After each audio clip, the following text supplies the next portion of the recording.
Hello, everybody. My name is Dr. Christine Reyna, and on behalf of the co-chair of this symposium, Dr. Michael Zarate, and the rest of the speakers today, we want to thank you all for being here.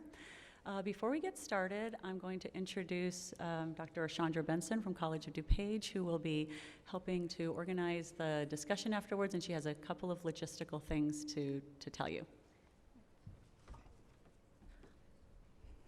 Welcome, everyone. We would like to welcome you to our Oh yeah, okay. Yeah, I was like, where is it? We'd like to welcome you to our symposium titled The Psychology of Toxic White Identity. In this symposium, we will present findings from some of the current themes of underlying psychology and rhetoric related to toxic white identity. Because these themes are part of a larger network of ideologies and attitudes, we are going to present our research in succession.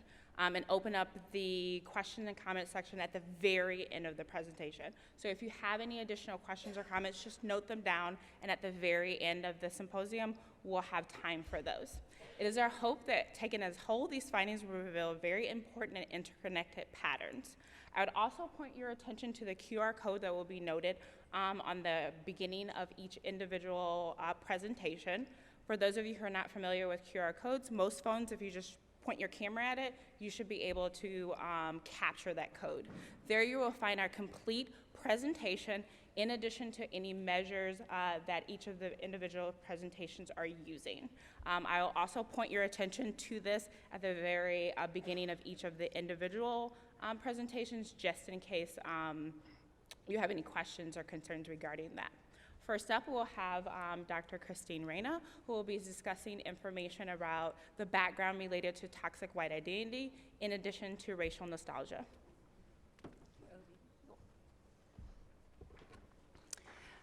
Oh, thank you.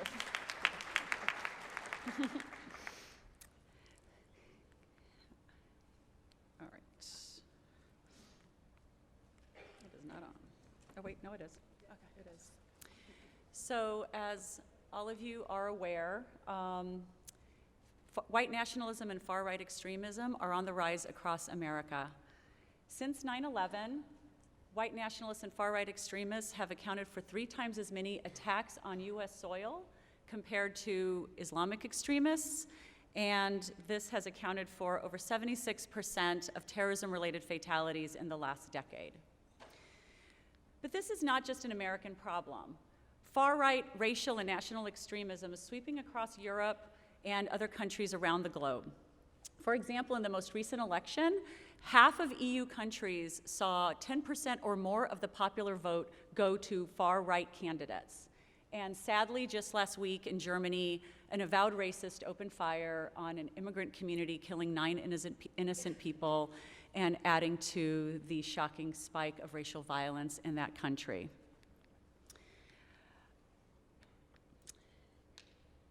This disturbing trend has been attributed to a number of converging contextual factors. Whoop, sorry, wrong.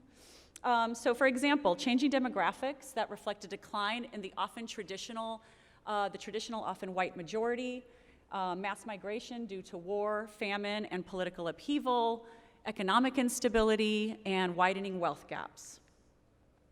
These factors can create a sense of instability, fear, and a desire to reestablish what people perceive as a lost status. And for some, this manifests in clinging to extreme racial ideologies and identities that they hope promise stability and reclaim significance. Now, racial identity has historically been studied in the context of minority groups and has been shown to have a number of positive mental health and community outcomes. So for example, a healthy racial identity is sources of pride, self-esteem, and belonging, and can act as a psychological buffer to the negative effects of stigmatization and discrimination. Now, although the salience of white identity has fluctuated throughout American history, what we find is that most whites in America today, about 60%, do not have a strong attachment to their white racial identity. And this is thought to be because in America, white is the normative identity, and so there aren't a lot of day-to-day contexts where white identity is salient.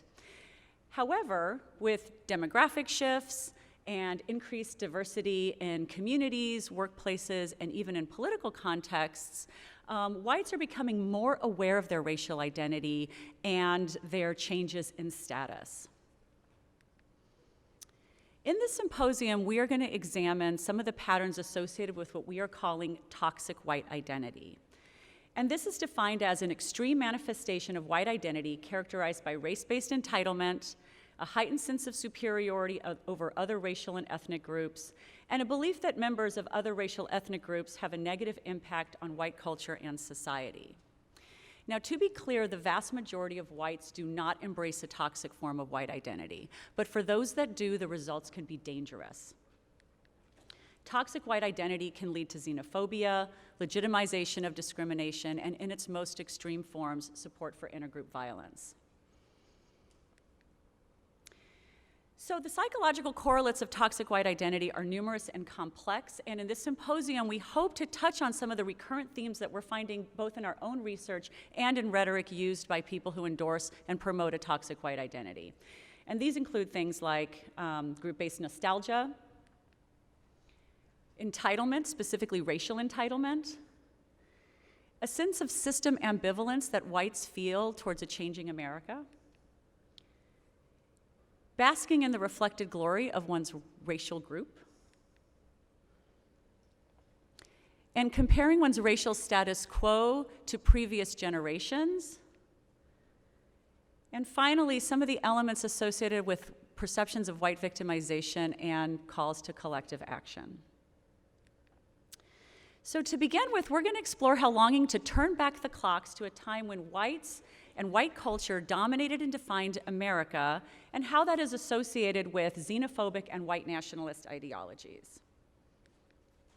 This work was done in collaboration with Dr. Michael Zarate and his lab at University of Texas, El Paso, and my lab at DePaul University in Chicago.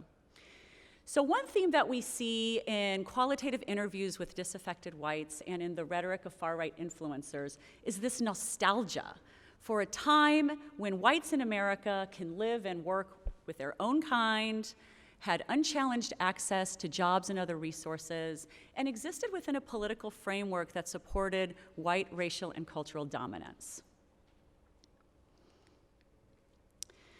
Nostalgia is defined as a sentimental longing or wistful affection for the past, typically for a period or place with happy personal associations. And for those in transition, either because maybe you changed jobs, maybe lost a job, moved into a new community, or maybe have seen dramatic changes within your community, the past reflects a safer, more predictable time. And this is because with nostalgia, memories are carefully curated. Now, Svetlana Boym has identified two manifestations of nostalgia. There's this reflective nostalgia, where people revisit positive emotions but recognize that the past is in the past. But there's also this restorative nostalgia. And with restorative nostalgia, people are motivated to make changes in their environment in order to try to recreate the past, to make America great again. Now, of particular interest is group-based or collective nostalgia. And this is just defined as positive, wistful feelings associated with thinking about oneself in terms of one's group membership. And once again, for a lot of people, especially people in transition, such as new immigrants, group-based nostalgia can be beneficial. It can foster a renewed sense of social identity by reconnecting people to shared experiences and cultures, and can cement bonds between people who have these collective memories and identities. But when group-based nostalgia takes on this restorative form, it can become toxic. So for example, research in the Netherlands has shown that people who endorse who express a strong national nostalgia are more likely to believe that the Dutch are entitled to rule or own their country, and this in turn predicts opposition to Muslim immigration rights. And when we look at qualitative interviews examining community or cultural nostalgia, whites who live in communities that have undergone demographic changes are more likely to express colorblind ideologies and beliefs about white victimization.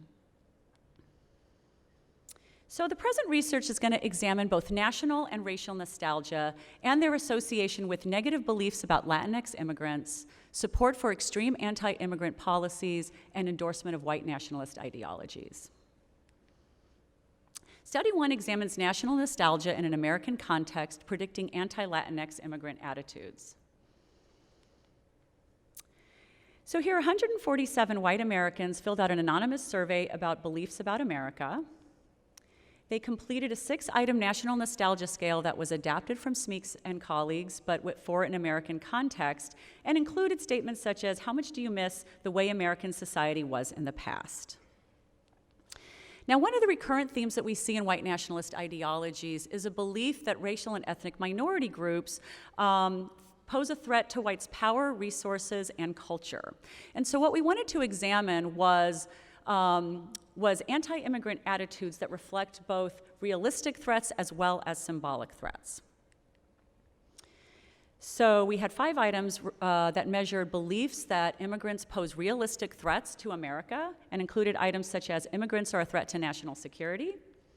And we had a scale measuring beliefs that immigrants pose symbolic threats to America, including items such as immigrants' culture dilutes American culture. So what we wanted to do is we wanted to examine whether or not the unique effects of national nostalgia predict realistic and symbolic threats while controlling for ideology. We know that ideology is a strong predictor of immigrant attitudes. And what we find is that even when we control for political ideology, we see that national nostalgia remains a unique and significant predictor of believing that immigrants pose realistic threats to America and Americans. We see the same thing with national nostalgia's relationship with believing that immigrants pose symbolic threats to America. So to summarize study 1, longing for America's past predicts beliefs that immigrants pose both realistic and symbolic threats to America above and beyond conservative ideology. But what remains unclear is if being nostalgic for America's past really means being nostalgic for America's white past. We did not measure white identity in study 1, and so white identity's relationship to this nostalgia anti-immigrant association remains unclear. So in study 2, we expand the nostalgia construct to specifically examine racial nostalgia, or longing for a previous status quo for one's white race and ethnicity. And we test whether the link between white identity and support for extremist anti-immigrant policies and white nationalist ideologies can be mediated by this longing for one's racial past. 158 white Americans filled out a survey about identity and racial issues in America. And in this study, we wanted to be a little bit more mindful about the ideology of our sample. MTurk leans liberal, and so we oversampled conservatives. All of our participants completed a 12-item identity measure that was adapted from Finney and included items such as, I have a strong sense of belonging to my own racial ethnic group. And participants completed 2 items that measured racial nostalgia. When I think about my racial ethnic group's past, I become full of positive emotions. And when thinking about my racial ethnic group, our best days were in the past. In terms of anti-immigrant attitudes, we were particularly interested in predicting some of the more extremist versions of anti-immigrant policies that we're seeing in rhetoric and in the news. And one example is, our country should use armed force against anyone crossing the border illegally. Participants also completed a white nationalism scale with items such as, in order to maintain white status, it is sometimes necessary to use violence towards racial ethnic minority groups. So the first thing we wanted to see is if white identity predicted endorsement of extreme anti-immigrant policies. And what we see is that there is a modest but significant relationship between white identity and extremist policies. But white identity especially was associated with racial nostalgia, which in turn was significantly associated with endorsement of extremist policies. And when we put all these variables in a process mediation model controlling for ideology, what we find is that racial nostalgia is a significant mediator. So the degree to which whites endorse extremist policies can be accounted for in part by their desire to recreate one's racial past. We did the same thing looking at the relationship between white identity and white nationalism, and we see an even stronger association. We already know that white identity is associated with racial nostalgia, But here, racial nostalgia shows a much stronger effect size with white nationalism. And once again, when we put all of this into a mediation, we see that, that racial nostalgia is a significant mediator between this relationship, suggesting once again that to the degree that whites who are high in identity endorse white nationalist ideologies, this can be accounted for in part by a desire to recreate one's racial past. So to summarize, whites' association with extreme anti-immigrant attitudes and toxic racial identities is mediated by this idealizing of one's racial or national past, and this can obviously have some important implications. So group-based nostalgia can predict negative, especially discriminatory attitudes, and this is especially the case if nostalgia is restorative to a time of cultural dominance, homogeneity, and racial entitlement. Thank you.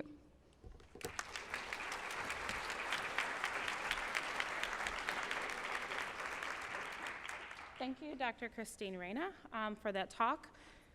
Just a reminder, if you came in late, we're going to hold our questions and comments at the very end of the symposium. Also, anytime that you see the QR code on any of the title slides, you're welcome to access our full presentation as well as any measures that were presented here. I saw a few people taking slides, so if you didn't get a chance to get those, just copy that QR code and you will be fine.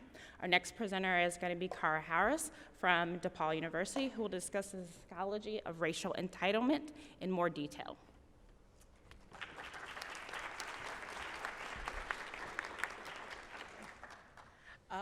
Hi guys, so as OB just stated, my name is Cara Harris, and today I'll be discussing entitlement's role in intergroup hostility and white nationalism.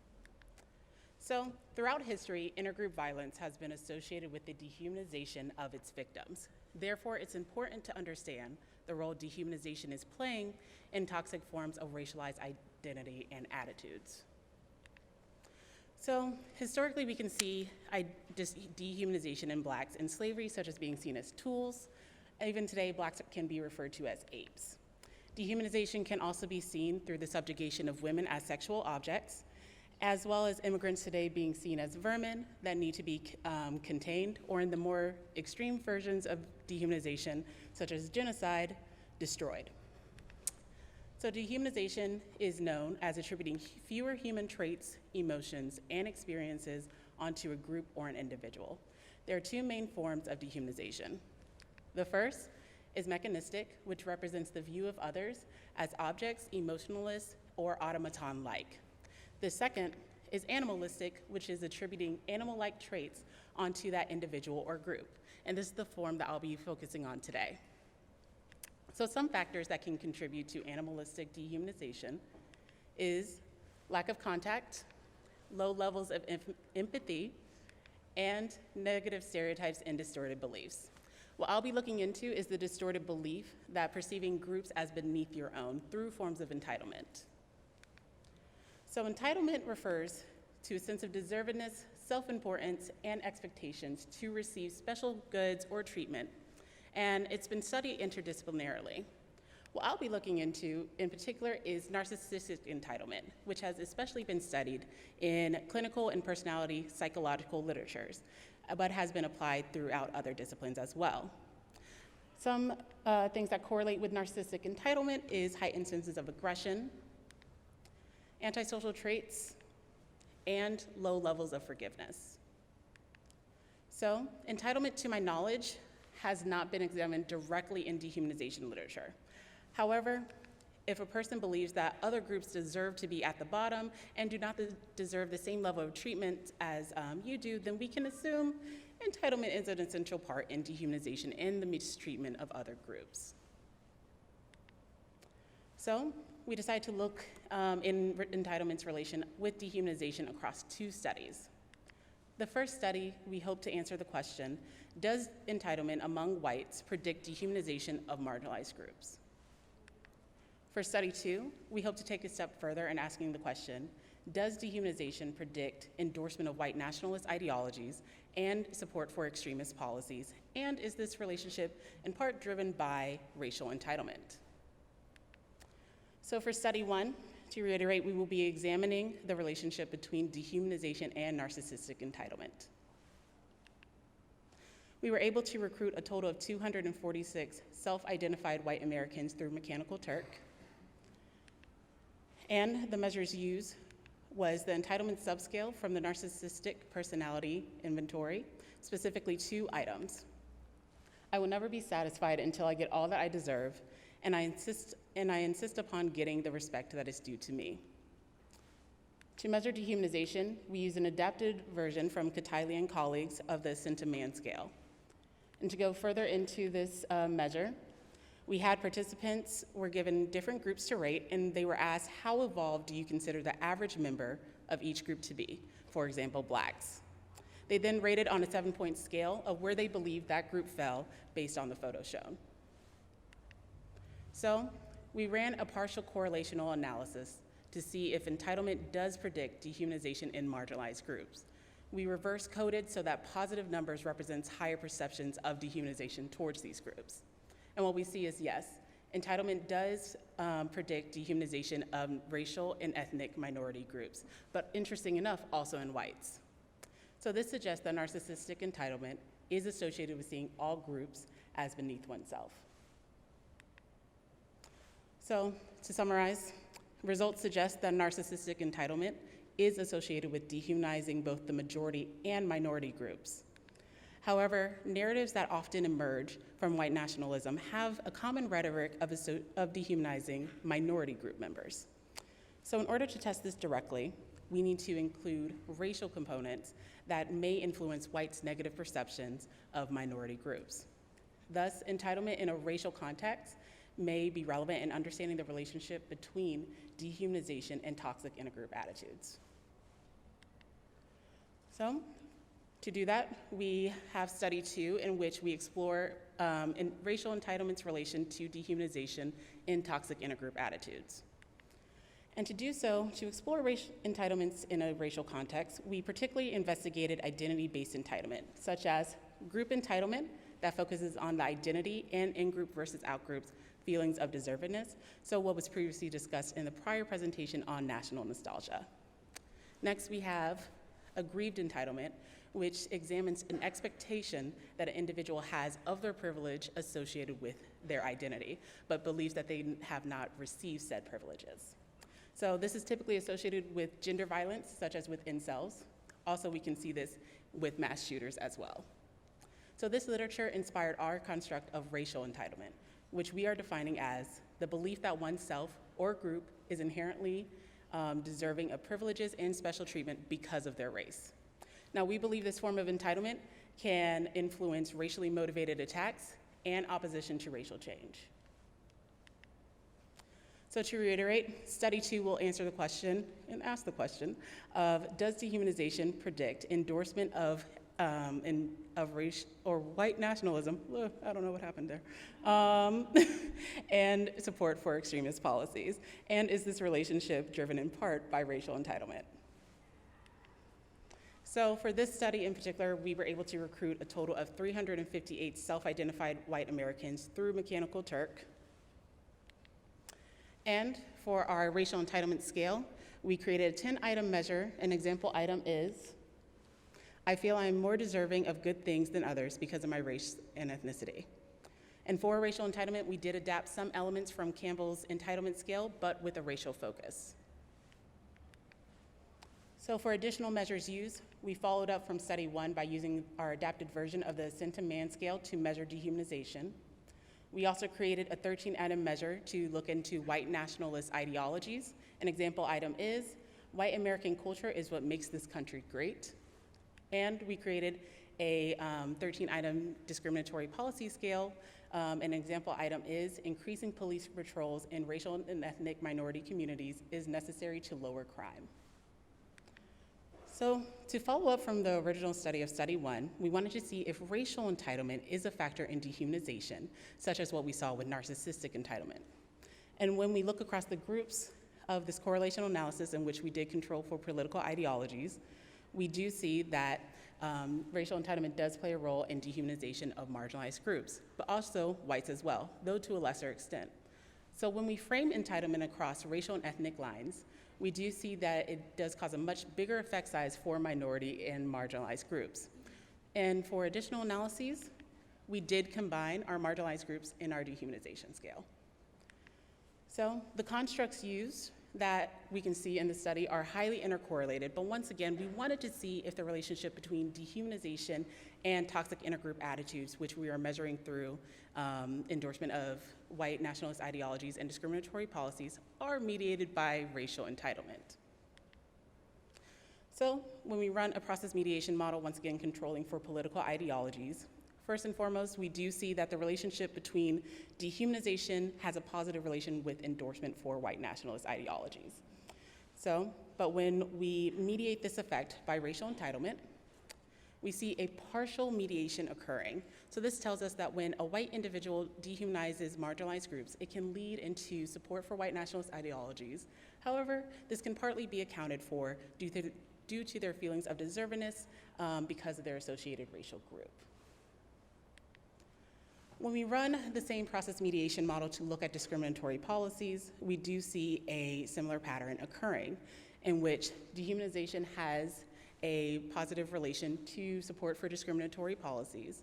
And when we mediate this effect by racial entitlement, we once again see a partial mediation occurring. So this tells us that a white individual, when they dehumanize marginalized groups, then this can lead into support for discriminatory policies and thus can be partly accounted for due to their feelings of deservedness or entitlement because of their associated racial group. So overall, findings suggest that dehumanization in marginalized groups is partially due to racial entitlement. Racial entitlement partially mediates the effect between dehumanization and white nationalist ideologies and support for discriminatory policies. And this tells us that racial entitlement may play a more critical role than previously suggested in intergroup attitudes and hostility.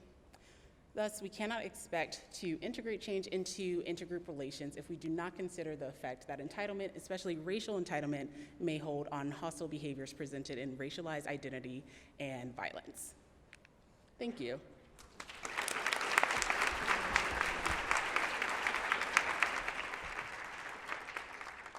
Thank you, Cara, for that presentation. As a reminder, all questions and comments will be taken at the very end of the presentations. And if you're just joining us, you can access the full presentation and the measures via the QR code provided. Up next is Andrea Bellavore, who will be discussing the ideas of retroactive intergroup social comparisons, racial burgeoning, and system ambivalence.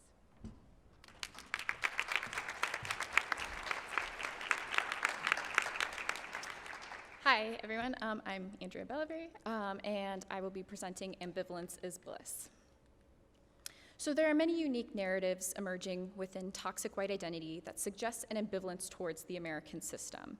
These toxic white identifiers have a rather complicated view of America, one that involves strong love for country, but also strong feelings of disenfranchisement within current society. So we see narratives of white suffering circulating in the country. These narratives set up the idea that whites today have it hard. They're suffering at the hands of racism, claiming that whites can't find jobs or make ends meet, and that they're being attacked and murdered daily. There's also a strong narrative around longing for the past. So this harkens back to the good old days when whites had more money, more power, and more opportunities, and when the country as a whole preserved the white majority. And so these narratives usually suggest that we should try to emulate these previous glories within the present day. And finally, we see narratives of basking in the reflected glory of whites' racial achievements. So these claims suggest that the white race built the modern world by being at the heart of great and noble achievements throughout history. So altogether, we see a complexity within toxic forms of white identity. These people feel as though they're currently suffering within the country, but they believe that things can be put right if the country trusts in the white majority and returns to these previously held values, standards, and ways of life. And these ideologies have been gaining traction and visibility. So for instance, we can see the dramatic increase in white supremacist events and propaganda in just the 2-year period between 2016 and 2018, as reported here by the Anti-Defamation League. So there are likely many differences between toxic versus non-toxic forms of white identity, but one difference that I will explore within this presentation is how white identity may impact a person's perception of the world, and in particular, how it may influence system perceptions in the form of justifying and condemning the American system. And so we conducted 2 studies to examine this question. So turning to study 1, we explored whether different forms of white identity, either strong or weak, led to different system perceptions. To examine this, we looked at the 2016 ANES, which is the American National Election Survey, and we split the white participants into those with either strong or weak forms of white identity using the item, how important is being white to your identity? And we split participants along these lines in order to focus on those who were the most identified with being white, as previous studies suggest that the majority of whites don't have a strong connection to their white racial identity. So we used proxy items for condemnation and justification of the American system using items available on the ANES. So system condemnation involves the belief that the system is broken or does not work well, while system justification involves the belief that the system works well or as intended. And we reverse coded and analyzed these as individual items and not scaled measures. So let's take a look at the results. So looking first at condemnation items, we see here that there are no differences between those with a strong and weak white identity. So all of these white participants endorsed these system condemnation items, suggesting that overall our participants had relatively negative feelings towards the American system. But when we look at system justification items, we see that those with a strong white identity were more likely to endorse these system justification items. So these initial findings suggest that for strongly identified whites, they have an ambivalence towards the American system, both condemning and justifying aspects of it, while weakly identified whites are condemning the system, but they're not justifying it. However, these findings are far from conclusive. Using items off of the ANES is sometimes problematic, and our differences between weak and strong identifiers were not always consistent. So that led us to study 2. So for study 2, we wanted to explore the influence toxic white identity has on system perceptions. So for this, we conducted a detailed follow-up study that looked at a white MTurk sample. We oversampled conservatives as MTurk trends liberal, and data was collected at 2 different time points and then combined for this analysis. So as in the previous study, we broke the sample down into either those with a weak and those with strong white identity. And then from that strongly identified category, we broke it down into 2 different forms of toxic white identity. So those who endorse white nationalist beliefs and those who endorse white entitlement beliefs. So we chose these 2 different forms of toxic white identity to see if any patterns we found were consistent across different manifestations of toxic identification. So to take a quick look at the measures, for racial identity, we were able to include a more detailed measure instead of that one item we used in the previous study. We measured white nationalism with 5 items, an example of which is one of the problems with America is the decline of whiteness. We also measured racial entitlement, but since all of my participants are white, I will refer to this as white entitlement. And an example item is, I feel I am more deserving of good things than others because of my race, ethnicity. And then we were able to improve upon the previous study by using previously validated system justification and condemnation measures. So a system justification item is the American system treats people fairly, and condemnation is the American system is completely broken. So looking at the 2 different forms of toxic white identity, white nationalism on your left and white entitlement on your right, we see that both toxic and non-toxic white identifiers are justifying the American system, though we see that toxic identifiers are justifying it more. When we look at condemnation, we see that toxic identifiers are more likely to condemn the system compared to non-toxic identifiers. So this demonstrates similar results to the previous study, suggesting that highly identified whites, and in particular those high in toxic forms of white identity, are ambivalent towards the American system, both justifying and condemning it. So to further understand the relationship between toxic white identity and system perceptions, we conducted 2 multiple mediation analyses. So these analyses sought to understand how both conceptualizations of toxic white identity uniquely predicted system justification and condemnation of the American system, while considering possible mediators. So we will continue to use our white nationalism, white entitlement, and system justification and condemnation measures, but for these mediators, we'll allow the variables to vary continuously. And then we will explore 4 new measures as our possible mediators. So retroactive in-group social comparison, pessimism about the future, racial burging, and optimism about the future. So retroactive in-group social comparison, or what we're calling risk, is a form of in-group temporal social comparison in which a person compares their current group's standing to a previous point in time. Pessimism about the future is the belief that whites' racial future isn't looking so good, and racial burging is basking in the reflected glory of your racial group's achievements. And then optimism about the future is the belief that whites' racial future is looking good. So I broke the multiple mediations down into 4 graphs, and we'll look at those one at a time. So looking first at those who endorse white nationalist ideology, we see that they're endorsing all of our mediators.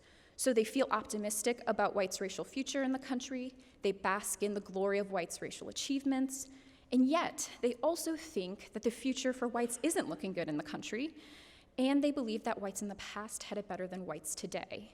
So this is demonstrating that pattern of ambivalence. And then looking at the relationship white nationalism has on system justification, we see a unique relationship appear. So we see that those who endorse white nationalism ideology justify the system through those indirect effects of optimism and burging, but not through pessimism and risk.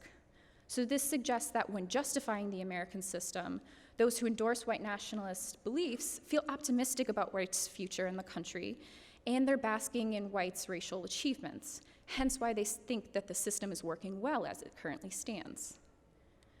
But when we look at system condemnation, we see a different relationship. So we see that those high in white nationalist ideology condemn the American system through the indirect effects of pessimism and retroactive in-group social comparison, but now we see that optimism and burging are negatively predicting that condemnation. So if somebody with a white nationalist white identity is condemning the current American system, they believe that whites from previous generations had it better than whites today, and they feel pessimistic about whites' racial future within the country, which makes sense as to why they would think that the current system isn't working for them. So now examining white entitlement, that second form of toxic white identity that we're looking at, we see some similar patterns. So those who endorse white entitlement beliefs also show those ambivalent endorsements of all of our mediators. And then those high in white entitlement will justify the American system through those indirect effects of optimism and burging.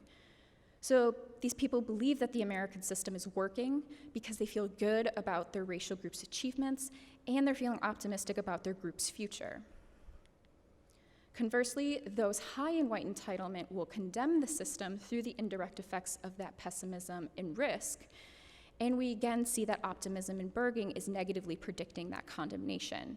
So these people think that the American system is broken when they feel quite pessimistic about whites' future in the country, and they believe that whites in the past had it better than whites today.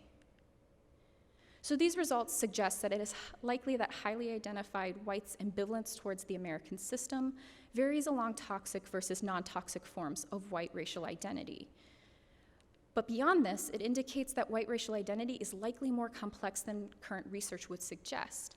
These toxic white identifiers have a complicated and highly conditional relationship with the United States today.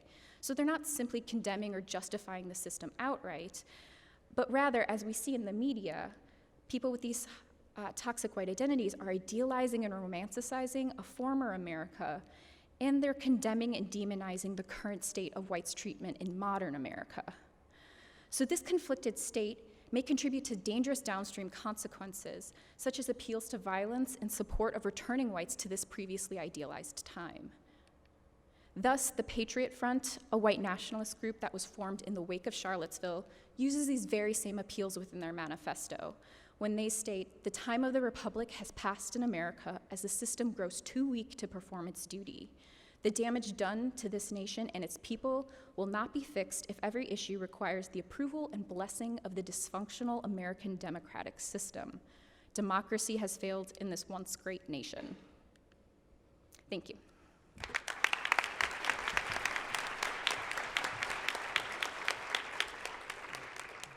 Thank you, Andrea, for that wonderful presentation. Last but not least, I welcome my co-author, Dr. James Davis from Benedictine, who will be discussing the potential downstream consequences of white identity.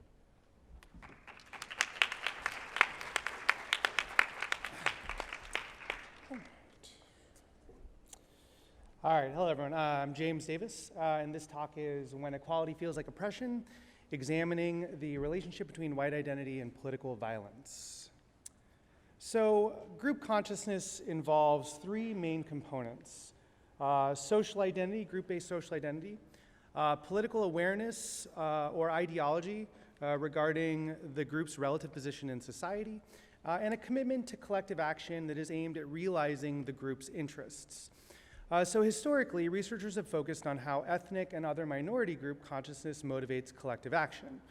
So for example, African American group consciousness, African Americans have a group consciousness that is rooted in a pervasive history of subjugation and the struggle for civil rights, which persists even to this day. In contrast, and until recently, white social identity was largely inconsequential in terms of political behavior and similar forms of collective action. However, in the past few years, a segment of the self-identified white population seemingly has developed a sense of group consciousness that in many ways mirrors that of historically disadvantaged groups. So for example, according to the Southern Poverty Law Center, Evropa is a conservative group that focuses on raising white racial consciousness and building community around this shared white identity. And in this context, we've seen an increase in white collective action in the form of protest movements that seem to co-opt the language of many minority groups. The irony, of course, is that whites have long benefited from social institutions that advantage white Christians, often at the expense of other ethnic, minority, and religious groups. Lost my spot. So political violence is one form of collective action where individuals or groups can use force to affect political change. And there are several conditions that can increase the likelihood of political violence. So for example, when a majority group is threatened and tries to maintain power, exemplified here by the response to the women's suffrage movement in the early 1900s, where women were attacked and sexually assaulted during battles with police. Relative deprivation can also lead to political violence among people who feel that they are being denied resources to which they are entitled. So for example, the Occupy Wall Street movement was sparked in large part by perceptions that the government was bailing out Wall Street banks that were simultaneously foreclosing on millions of American homes. Income inequality is also another predictor of political violence. And according to the Congressional Budget Office, incomes for those in the lower and middle quintiles in the US have increased on average about 33% over the last 20 or so years, while those in the upper quintile, their incomes have seen an increase in 99%. And when you consider this in conjunction with sort of whites' historically privileged status and the association between white identity and entitlement presented earlier, it seems that the conditions of increasing income inequality create an environment that is potentially ripe for political violence. So this led us to a series of research questions. So first, does white group consciousness predict political violence? And if so, does perceptions of income inequality, or as we'll call here, the income gap, mediate this relationship? To test these ideas, we examined two nationally representative samples, the 2016 ANES and the 2018 ANES pilot study. So for the 2016 ANES, we used a sample of 2,300 nationally represented self-identified whites. We measured white consciousness using an existing measure. So how important is being white to your identity? How important is it for whites to work together to change laws that are unfair to whites? And how likely is it that many whites are unable to find a job because employers are hiring minorities instead? And we averaged this together into a single scale. We measured political violence, endorsement of political violence using a single item. How much do you feel it is justified for people to use violence to pursue their political goals? And we measured perceptions of income inequality using a single item that says, do you think the difference between rich people and poor people in the United States is larger, smaller, or about the same as it is 20 years ago? And this item is scaled so that higher numbers mean perception that the income gap has gotten larger, smaller numbers mean that perception the income gap has gotten smaller. Okay. We also included racial resentment items just to make sure that any of the patterns that we're seeing could not necessarily be attributed to sort of general racial animus or outgroup animus.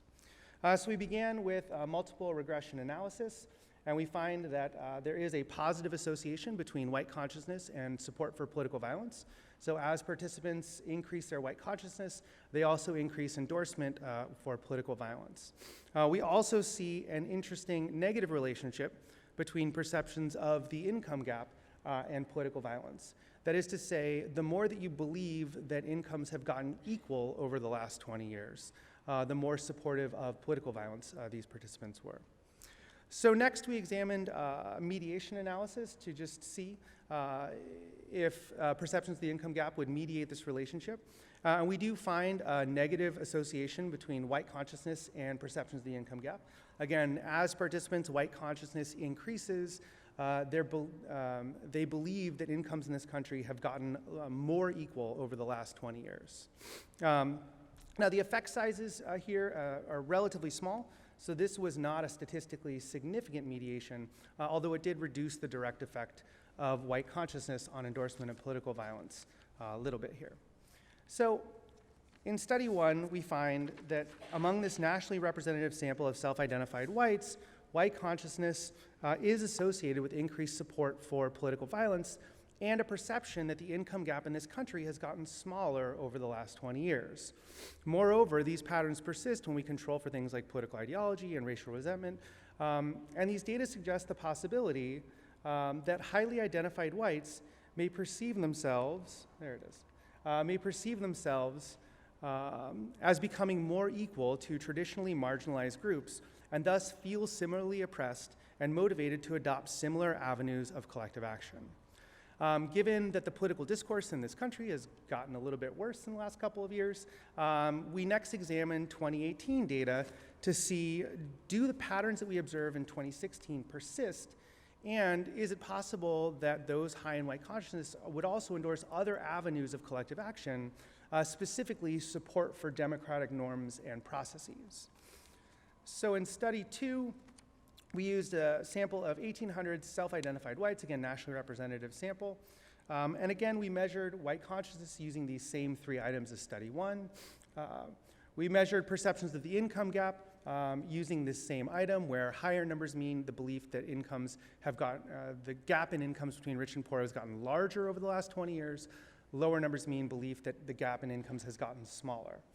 We included the measure of racial resentment from study one, and new to study two, we also measured political violence, that's our primary DV. New to study two were these 6 items that measure the importance of these democratic ideals.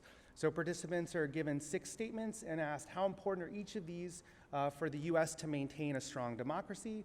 So for example, the executive, legislative, and judicial branches keep one another from having too much power.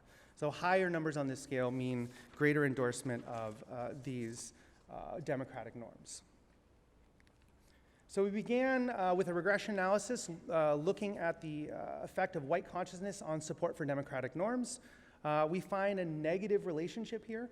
That is to say, the greater participants' white consciousness, the less supportive they are of these basic democratic norms. And interestingly, and also sort of consistent with the literature, there is a positive association between perceptions of the income gap and support for democratic norms. So the more that you believe that the income gap in this country has gotten larger, the more supportive you are of democratic norms and ideals. We examined a mediation analysis, again using the Preacher and Hayes macro here. And again, we find that there is a negative effect of white consciousness on perceptions of the income gap. Those high in white consciousness perceive that incomes in this country have gotten smaller over the last 20 years. And this does mediate this relationship between white consciousness and support for democratic norms. So next we looked at support for political violence to see if we could replicate the effects from study one. And we did, spoiler alert. So, positive effect of white group consciousness on political violence. The greater people's white consciousness, the more they support political violence. And again, a negative relationship between perceptions of the income gap and political violence. You are more supportive of political violence if you believe that things in this country have gotten more equal over the last 20 years. So again, we looked at the mediation analysis, and the effect sizes in 2018 are much larger than they were in 2016. So in this instance, perceptions of the income gap did significantly mediate this relationship. So you may ask yourself sort of like, what's happened in the last couple of years? And when we look at these patterns, we find that kind of across the board, the effect sizes have gotten much larger in these 2018 ANES data relative to the 2016 data. So for just one example, the effect of white consciousness on political violence has more than doubled. The effect size has more than doubled, and this is actually a statistically significant increase in this effect. And so these data seem to reflect this increasing political hostility that has been evident in this country and is really, somewhat concerning. So it's indisputable that income inequality is on the rise in this country and around the world. One only has to look at these recent Occupy Wall Street and Tea Party movements to see evidence of social unrest that stems from this increasing inequality. The literature suggests that these conditions should lead some to see political violence as a legitimate means for affecting change, and there's a lot of evidence for this. So it's kind of not surprising on some level that highly identified whites endorse political violence. But paradoxically, it seems that it's this perception of equality that is at least partially driving these effects. Many of the common narratives advanced by those who would subscribe to a toxic white identity often cast whites as an oppressed minority within the US social system, which sort of begs this question, how can one's group be simultaneously oppressed but also believe that things have gotten more equal over the last 20 years? And one hint to an answer actually may be found in the way that we conceive of income. So recall the Congressional Budget Office data that I presented earlier that shows relative stagnation for the middle and lowest quintiles, where we have this large increase for the upper quintile. Well, these data, importantly, are income before taxes and transfers and taxes, right? So this is just earned income. There's another way to conceive of income, which is income after taxes and transfers. And this includes things like supplemental nutritional assistance, food stamps, includes things like earned income tax credit, things like Medicaid and Medicare, and these are all programs that largely support the lowest income earners in the country. And when we conceive of income this way, the patterns look very different, right? Those in the lowest income quintile have actually seen a large increase in their relative income when we consider these taxes and transfers, much larger relative to those in this middle quintile. So it may be the case, and again, this is speculative, but it may be the case that highly identified whites see people in their communities who used to be worse off than they are now, and they perceive that as this increase in income equality. And in conjunction with their own potential stagnation, this equality might actually feel to them like oppression. And of course, all of this is speculation, but taken together, these data, as well as the data presented by my awesome colleagues up here, suggest that there is sort of an urgent need for all of us to do more research to explore these sort of possible causal pathways, potential mediators and moderators of these patterns, to get a better understanding of how one forms a toxic white identity and how it can lead to things like political violence and decreased support for democratic norms. Thank you. Oh, and also I'd like to thank our co-authors up here, Dr. Benson, who is my collaborator on this research, and everyone else who's pictured up here is awesome. Cool. Thanks, guys.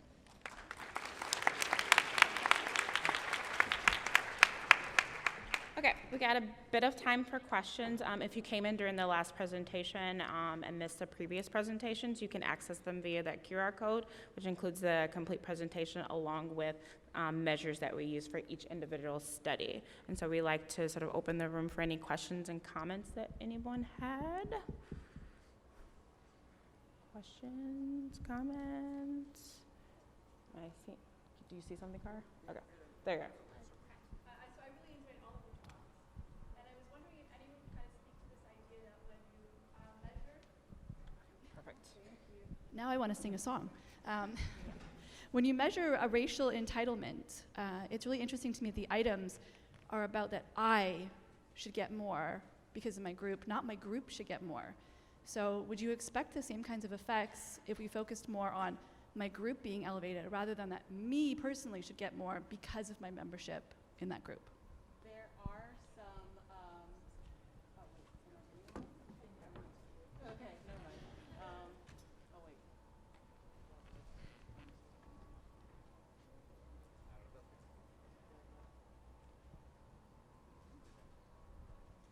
I will yell here. So, say, okay, yeah, fiddle with that. So there actually are some items. Oh, of course. Like, who knew? Ew, yikes. So there are actually some items in our racial entitlement scale that does have a sense of not only I myself deserve that I deserve special privileges because I have my racial and ethnic group. There are some items like I believe my group deserves special goods because of who we are as a race. There are items such as if I was on a boat, I think everyone of my group membership should get off first because we deserve this. So.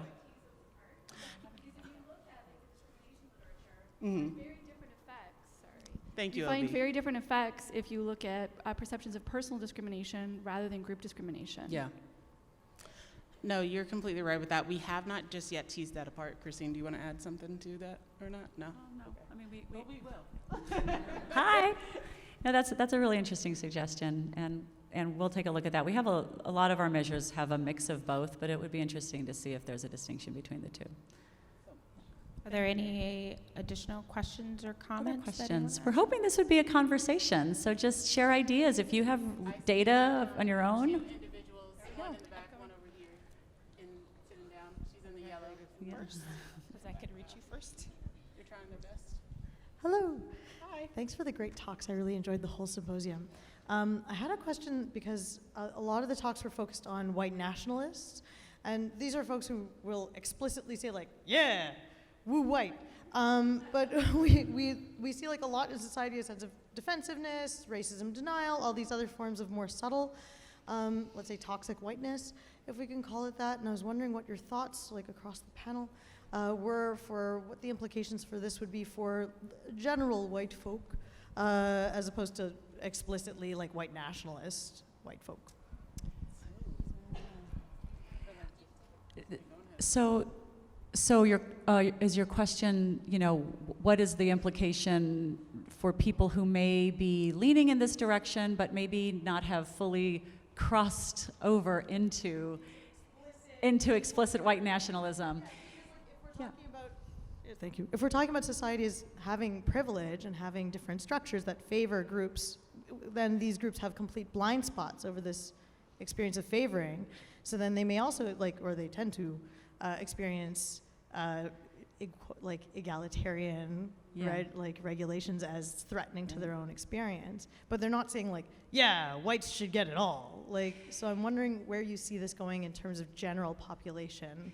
Yeah, so there is some interesting research showing that nationally, whites are seeing their group as being less and less advantaged than in previous historically, the trend lines are going down. They're seeing that that other racial minority groups are getting more benefits and they're getting fewer benefits. So I think that some of these things that we're tapping into, although we are measuring the more extreme versions of them, they do reflect increases in larger sentiments that whites in America, I think, are becoming very uncomfortable with their changing demographics and changing status, and they're starting to become, I think, more receptive to some of these ideas, even though they might not all necessarily cross over into the more extreme manifestations. And we are seeing variability on these measures, which we think is telling.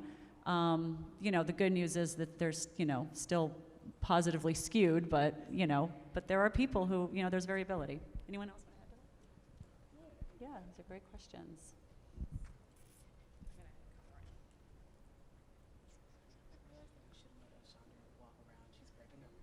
Oh my God. Hi, so I kind of have like a advice question. So I feel like as a young person that just recently graduated from college that we're seeing a rise in at least Gen Z and millennials taking on these white nationalist ideologies. Most recently, the example with Caitlin Bennett going to Ohio and getting such the political backlash that she did. I kind of see that as political violence. Like, what advice could you give to college students and young people? Because I don't feel like this political violence is working in our favor. She's kind of playing the victim. How can we progress this without furthering their cause, I guess is my question.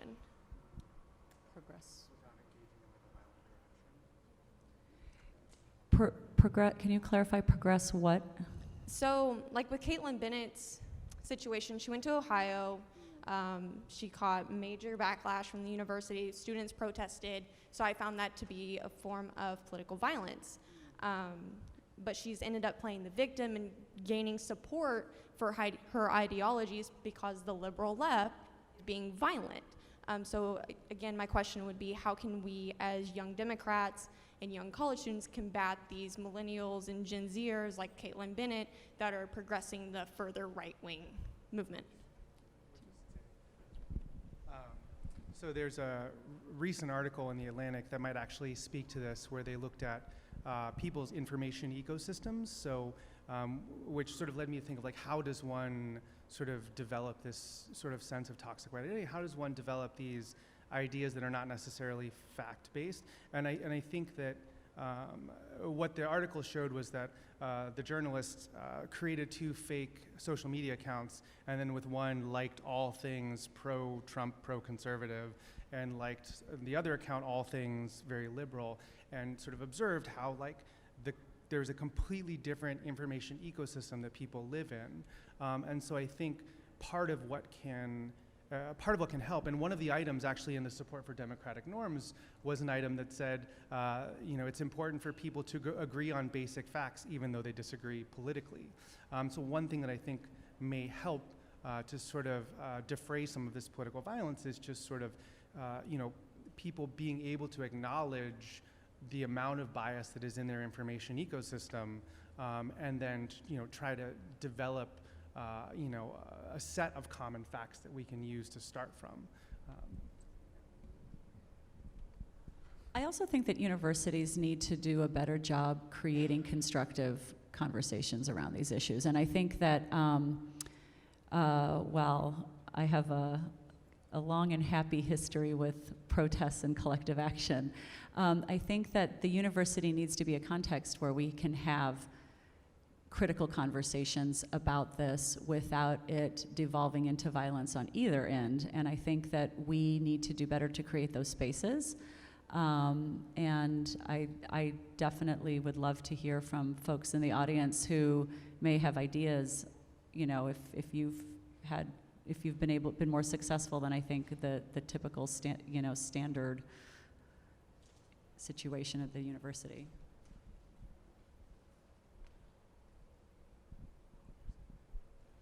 Thanks so much. This symposium is absolutely excellent. I really like the QR code thing, by the way.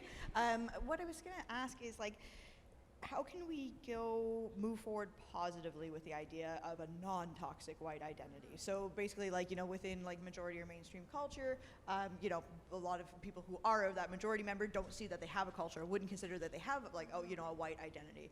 Now with increasing cultural diversity, people are suddenly aware that I have this thing called a white identity or like an American mainstream identity or whatever that is. How do we give them the opportunity, or like what is it that we need to do for that white identity to be a positive thing so that it positively affects their well-being the same way that we know for minority groups having a strong cultural identity does as well? Obi, do you want to answer that? I think that's an excellent question and something that we've sort of talked about in our lab, given that when we talk about sort of people of color and other marginalized groups, the idea is that once you sort of go through your developmental stage of identity, it sort of ultimately should be a sense of pride. And so, but it's not the same in those models for white identity. White identity is sort of posited as this thing is like, at some moment in time you realize that you're white, and then you realize that there's not a lot of positive things that come with that, and so you have to get over the sort of sense of shame, and which is really different because other models are posited as a sense of pride. And so I think we need to sort of think about how we conceptualize that particular identity, because most of the models of white identity are recognize your shame of your culture and then recognize your privilege that comes with that and use that privilege to help other people, where other models don't posit that. And so we kind of struggle with sort of how do we reframe that, and I think it's the reframing of that. You should have a sense of pride in any culture that you have, and it shouldn't be sort of rooted in this idea of shame. And so I think we need to sort of reconceptualize what it means for that particular group, and I think that that would be a better way to move forward. First off, we might not know what it is that for those people who do have like a strong like white identity that is non-toxic, what they're doing to get there. And also there's probably just a lot with societal changes where a lot of white people want to get, they don't know how to. Yeah. And I would add on to that, I think that what may happen with the more toxic forms of white identity is that people, I'm white, and there's like some not great things that go along with that. And then instead of sort of acknowledging that, they are reactive against it. I think it's important to also recognize that any identity can take a toxic form when you see your group is better than other groups and is more entitled than other groups. And I think that we need to, for those of us who are interested in issues of identity, I think we can learn a lot from when identity is positive and when it creates a strength and sense of community and things like that, but also when it can be very exclusive and when it can result in this sort of racial entitlement or whatever the identity is, tribal, sectarian, whatever it is, this sense of entitlement that rationalizes discrimination and prejudice. And I think that that is a really outstanding question, is, especially when it comes to dominant groups that do possess a tremendous amount of power and control the narrative and control the history. Is there a space to create a positive identity without it being immersed in that power structure? And I think there can be. And I think a lot can be learned from looking at the identity literature for other groups that have healthy identities.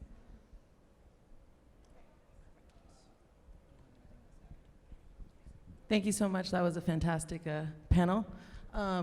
I just wanted to add into the conversation. My colleague and I did some post-secondary data analysis, and we ran a moderated regression. And we were looking at, the researchers had conducted an implicit associations test among folks to see if there is an implicit association between America and whiteness. We were looking at conservatism, and then we decided to look and see if that influenced low support for Black Lives Matter, which I think is relevant to what we're talking about here. And this will be on our poster that we're going to present tomorrow. But essentially we found that in general there is a high implicit association between whiteness and American among Republican participants, and that drives this low support for Black Lives Matter. We also looked at the principal conservatism, and there was a small amount of respondents who have high rates of principal conservatism and no implicit association between whiteness and America. And they didn't support Black Lives Matter either, based on that conservatism. But in general, the lowest support and the most dominant thing that we found was high conservatism and high implicit associations between whiteness and America. And I think when we talk about identity reframing, we see that, what would be an overarching identity for folks would be the American identity. Now you run into that issue. If the American identity by white folks is perceived as implicitly white, we got a problem, right? And so this is kind of anecdotally, I just got to hear Ilyasa Shabazz speak, and that's Malcolm S. and Betty Shabazz's daughter. And she identifies more strongly as Betty Shabazz's daughter.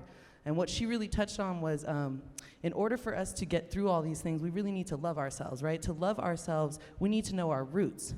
White isn't a root. White isn't a root, and we're all immigrants. If you're white in America, you are an immigrant. So I think the issue is, like, I'm white-skinned, but I'm an Ashkenazi Jew. I know my history, right? That helps me unpack this. So white people need to take it upon themselves to understand their history, their roots. When did your family immigrate? What is that? Because we're not going to attach to this American identity and fix this, right? So I think that's the burden on white folks. And I think if we can start looking at that and maybe how that could reduce some of this stuff, we could get somewhere.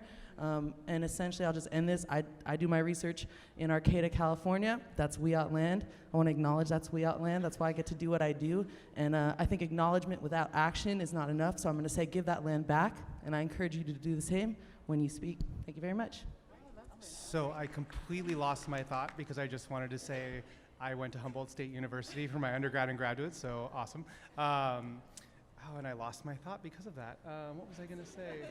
I was going to say, there is this sort of idea that, American is synonymous with white, and that American is sort of like the default in this country.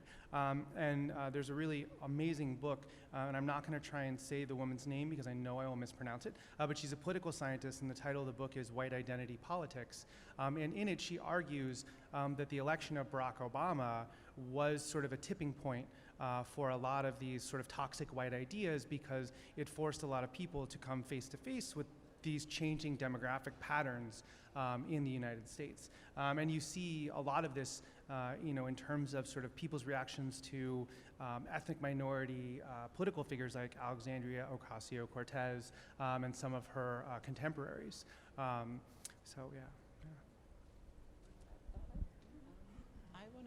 I just wanted to say, that's so cool that you're doing some research with Black Lives Matter. We did actually do some, we did actually have a dehumanization measure that included Black Lives Matter versus alt-right supporters.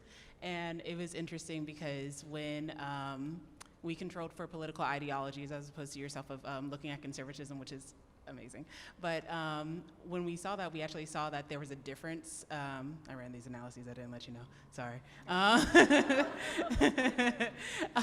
What we saw was that there was a significant difference between the dehumanization that's associated with Black Lives Matter supporters versus alt-right supporters. And so I just wanted to make a comment and just give a head nod to you. So I also want to chime in because I think you raised some two very interesting points. And one is related to where can whites find a healthy identity. And interesting, when you look at research on white identity, the majority of whites don't have a strong attachment to whiteness per se, but they have much stronger attachments to their ethnic heritage and the heritage from their families. So you'll see people talking a lot about, their Irish heritage or their Polish heritage and the cultures and the food and all of those things. And I think that can be a place where there can be a lot of identity and pride and community and things like that. But going to this issue of America, America is a very interesting country because we're an incredibly diverse country. We're just becoming more and more diverse across time. And I think that we're going to have to face the question of what it means to be America and American. And right now, you're right, there's a number of interesting research studies that show that people do have automatic associations between America and whiteness. So I think one of the questions that we need to ask moving forward is how can we bring American identity more in line with the actual demographic patterns within America. There's a lot of misconceptions that Latinx in America, like the majority of Latinx in America, are immigrants, and that's absolutely not true. The vast majority are native born and things like that, and we just need to start to maybe take efforts to reconceptualize what it means to be American, to make sure that that's more inclusive, because that's our reality. Okay. We have time for one more quick comment. So this last conversation that people have been having has been helping to formulate something that came up, Carl, while you were speaking about.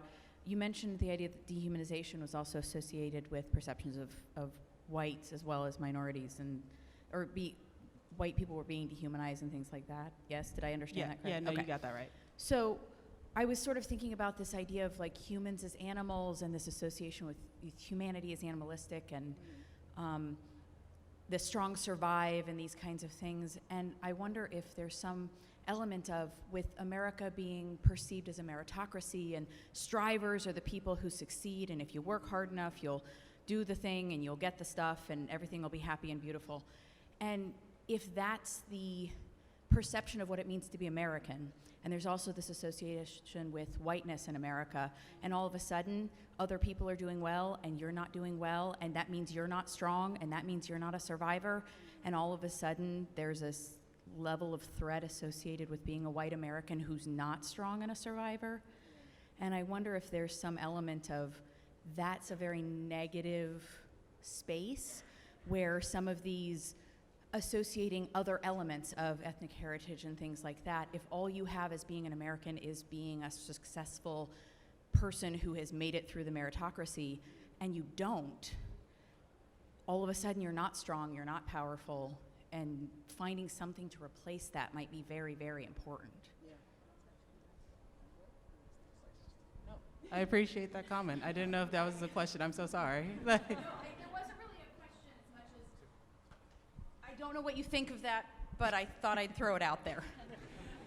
So interestingly, when you look at extremist ideologies, not just among whites, this quest for significance is really important. And for people who have a sense of lost meaning and lost significance, sometimes they can attach themselves to ideologies and causes that give them value. And I think that for people who might feel a sense of lost status or lost meaning, these types of narratives can be particularly appealing because it not only provides attributions for their disadvantage that they can move off of themselves and place onto other groups, thereby protecting their own sense of pride and identity.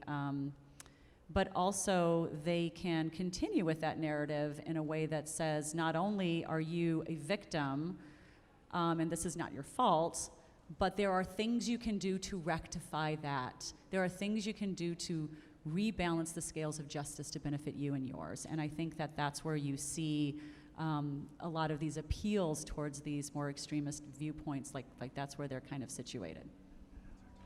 Unfortunately, our time is up now. On behalf of all the presenters here, we would like to thank you all for coming. We will be up here for a quick second, so if anyone has any additional questions or comments, you're more than welcome to chat with you for a bit. Thank you very much.